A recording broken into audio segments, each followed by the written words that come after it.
Good morning students. आज हम discuss करने जा रहे हैं worksheet number 31 which is based on criteria for congruency of triangle. Congruency of triangle हम पहले भी पढ़ चुके हैं, इसकी हम और डिटेल में पढ़ रहे हैं। तो इसके कुछ प्रॉब्लम्स हैं, एग्जांपल्स हैं जो हम डिस्कस करने जा रहे हैं आज। Examples, important examples. Two sides AB and BC, AB and BC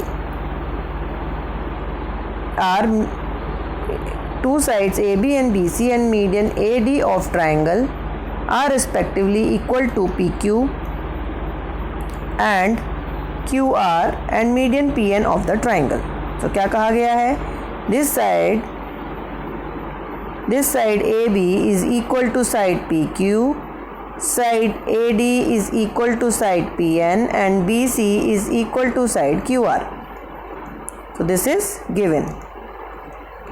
Now we have to prove that triangle ABD, this triangle, छोटा वाला half triangle, is congruent to half triangle PQN. So in these two triangles we can see that AB is equal to PQ and AD is equal to PQ and AD is equal to PN. ये तो given है, लेकिन जो third side है 1 2 3 ये वाली side नहीं given है। इसकी जगह हमें क्या दिया हुआ है? पूरी दी हुई है BC। So if BC is equal to QR तो BC का हाफ QR के हाफ के इक्वल होगा। इस वर्कशीट को समझने के लिए पहले आप सारी वर्कशीट को नोट कर लेंगे, एग्जाम क्वेश्चन नंबर 1 को नोट कर लेंगे और फिर वीडियो चलाएंगे तो आपको ये समझ में आएगी अच्छे से। उसको लिखे हुए को देखते जाएंगे और वीडियो को समझते जाएंगे। यहाँ पर BC का हाफ तो कितना है? BC का हाफ BD भी हो सकता है और DC भी हो सकता है, लेकिन क्योंकि हम ये वाला ट्राइंगल ले रहे हैं तो हम इसे BD लेंगे। तो BC का हाफ हो गया BD और QR का हाफ हो गया QN। सो अगर BD इक्वल टू QN है तो ट्राइंगल हमारे कॉन्ग्रुएंट हो जाएंगे बाय SSS रूल।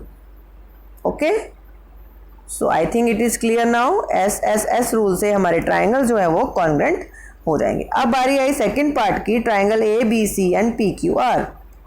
अब ट्राइंगल ABC एंड PQR में हमारी दो साइड तो इक्वल हैं, इसको हम जरा क्लियर कर लेते हैं। AB इसके बराबर है और BC QR के बराबर है। दो साइड बराबर हैं लेकिन तीसरी साइड का कुछ अता पता नहीं है, तो हम साइड को छोड़ देते हैं। लेकिन इन दोनों के बीच के एंगल का क्या ये दो एंगल इक्वल होंगे? तो वी कैन सी हियर कि अगर हमारे ये दो ट्राइंगल, ये वाला ट्राइंगल छोटा वाला ये इस ट्राइंगल के कॉन्ग्रुएंट है तो बाय CPCT जो इसके तीन एंगल बच गए हैं वो क्या होंगे? आपस में इक्वल होंगे।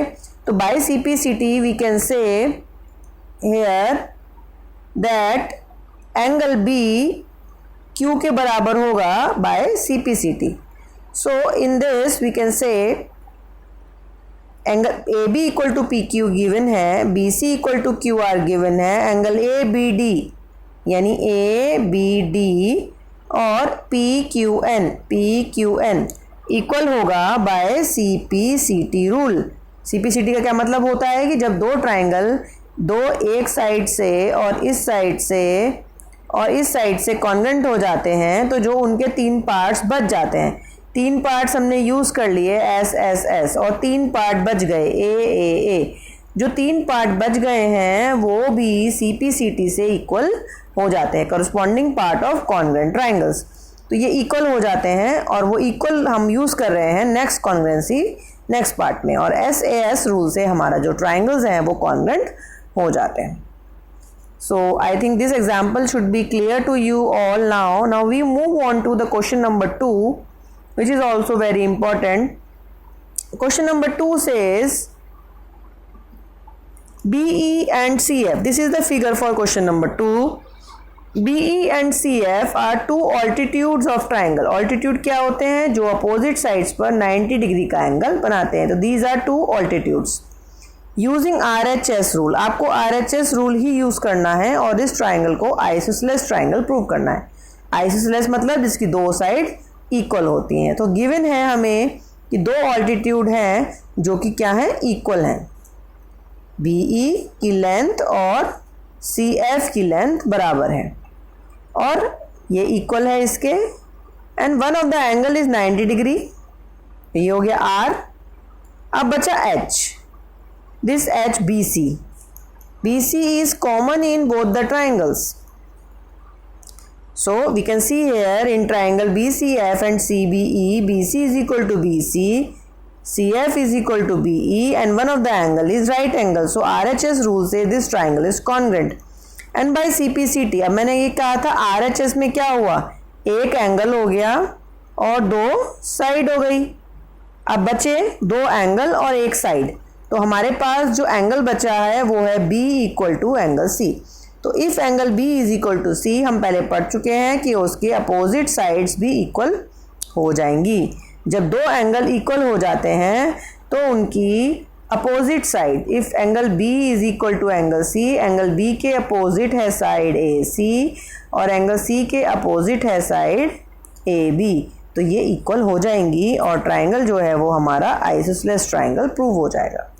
सो these are two important questions. बेटा आपको ध्यान देना है, वर्कशीट आपकी जो कराई जा रही हैं वो बहुत इंपॉर्टेंट है, सारे कॉन्सेप्ट्स को कवर करती हैं। अगर आप इन वर्कशीट्स को भी ध्यान से समझकर प्रैक्टिस कर लेते हैं तो आपको एग्जामिनेशन में कोई प्रॉब्लम नहीं आएगी, आप इजीली क्वेश्चंस को कर पाएंगे। So be careful in doing worksheet, don't copy from each other, try to solve it yourself. Now we move on to practice questions. There are two practice questions which are very much similar to the homework questions given. तो देखेंगे यहाँ पर practice question में आपको दिया गया है AD is the altitude of an isosceles triangle ABC. तो there is a triangle ABC जिसमें AB equal to AC है, AB side is equal to AC and AD is the altitude. altitude क्या होता है, जो अभी 90 डिग्री का angle बनाता है, बताया था अभी, जो 90 डिग्री का एंगल बनाता है अपोजिट साइड से वो altitude होता है। अब हमें प्रूव करना है कि जो AD लाइन है वो हमारे BD को दो पार्ट्स में डिवाइड करती है, ये हमें प्रूव करना है। बाइसेक्ट AD बाइसेक्ट BC, इसका मतलब BD is equal to DC, ये हमें प्रूव करना है। तो अगर हम इन दोनों ट्राइंगल्स को कॉन्ग्रुएंट प्रूव कर दें तो हमारा इजीली हमारा काम जो है वो हो सकता है। तो हम पहले लेंगे triangle ABD and triangle ACD। अब हम इसमें देखेंगे कि क्या क्या चीज़ इसमें इक्वल हम प्रूव कर सकते हैं। तो इसमें एंगल ADB राइट एंगल दिया हुआ है, एंगल ADC 90 डिग्री के बराबर है क्योंकि AD क्या है, ऑल्टीट्यूड है। AD इज ऑल्टीट्यूड, यहाँ पे लिख देंगे AD इज ऑल्टीट्यूड। तो ये 90 डिग्री हो गया। R हो गया हमारा H है हमारा AB is equal to AC।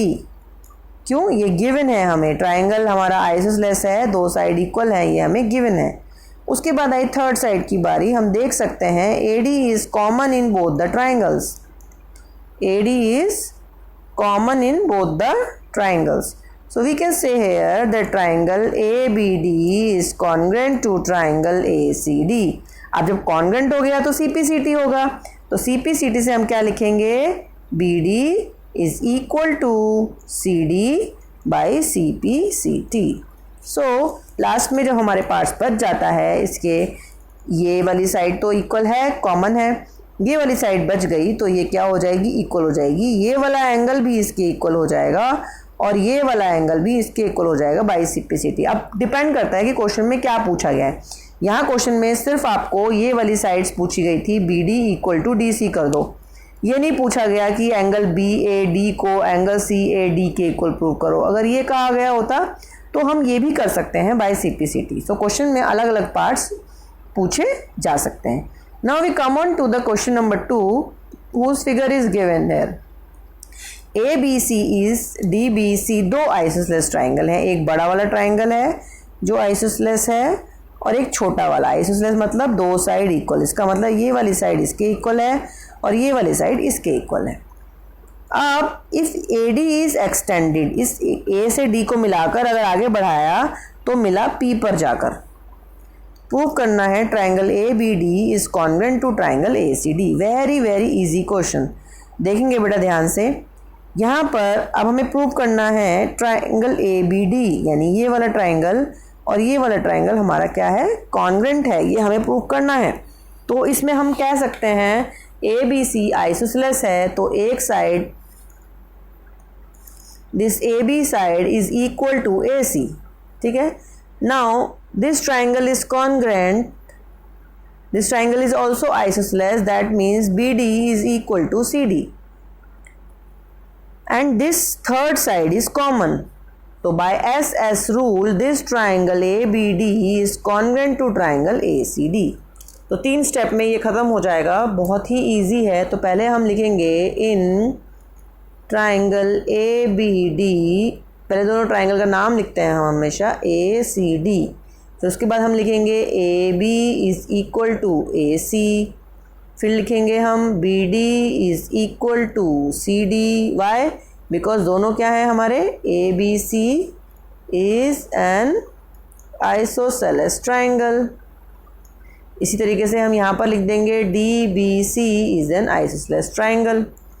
अब यहाँ पे तीसरी साइड कौन सी आएगी, AD is equal to AD common. अब ट्राइंगल कॉन्ग्रेंट हो जाएगा बाय SS रूल। तो हम लिख देंगे कि triangle ABD is congruent to triangle ACD by SSS rule. So you can do this question, these 2 questions very easily. Practice them again and send them to me. That's all for today. Thank you.